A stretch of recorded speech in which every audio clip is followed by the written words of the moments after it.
My name's Anne Tighe, and my dad was Tim Foley, a very well-known Irishman in Birmingham. And what was his story? Well, he came over during the war, and at that time they came over with labels, and he was sent, although he was a classics scholar, a teacher, he was sent to Derby.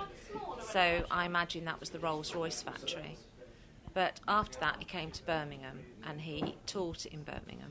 But he couldn't afford to be a teacher because they didn't get much money, so he went to work in the Dunlop. And then from there, he started doing up bicycles, buying second-hand bikes, doing them up, because people needed bicycles to get around at that time. And from there, he went on to second-hand furniture.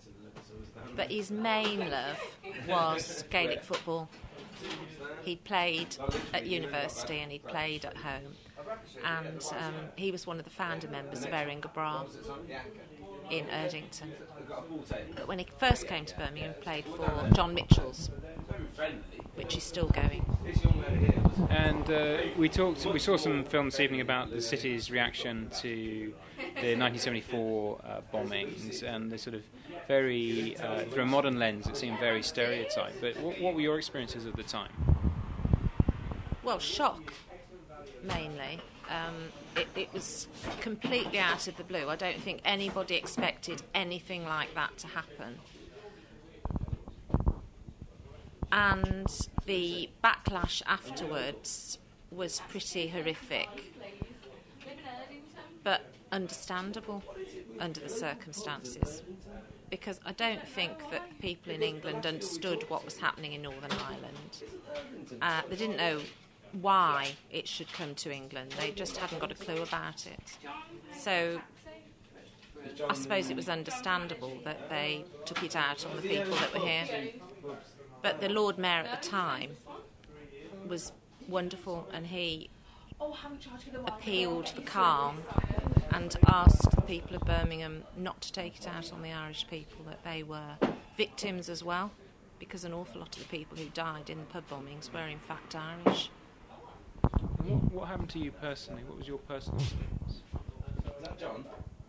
Well, my father was very well known as an Irishman, so he had death threats, he had bullets sent to him in the post, and I had my car smashed, and there were other things that happened, but it was...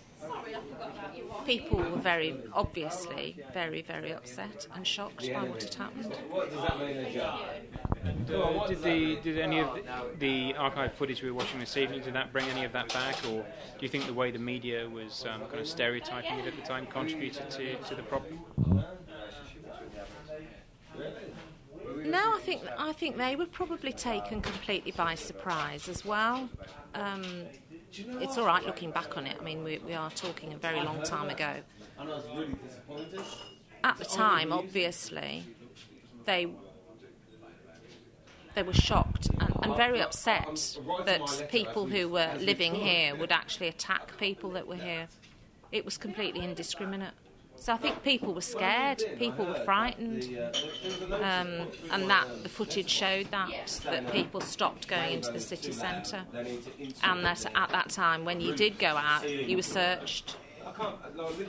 And that hadn't happened here before, but of course the Northern Ireland, had been experiencing that for years, so obviously that was what they wanted to bring home to us over here.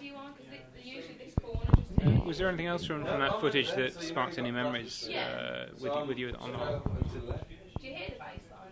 The footage of the bombing? Any of the films?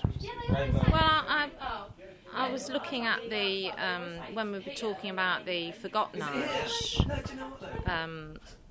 I think we've been running a pub since 1985, and obviously we've seen quite a lot of older Irish men, and for many of them, their social life would have been the pub. But that was because they didn't have anything else. They didn't have the sort of home life that other people are lucky enough to have.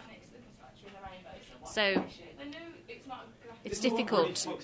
We're looking at it with our eyes now and the way that people live now, and we're forgetting that they had been here for a very long time and that they'd come over as young people into a very different city at a very different time.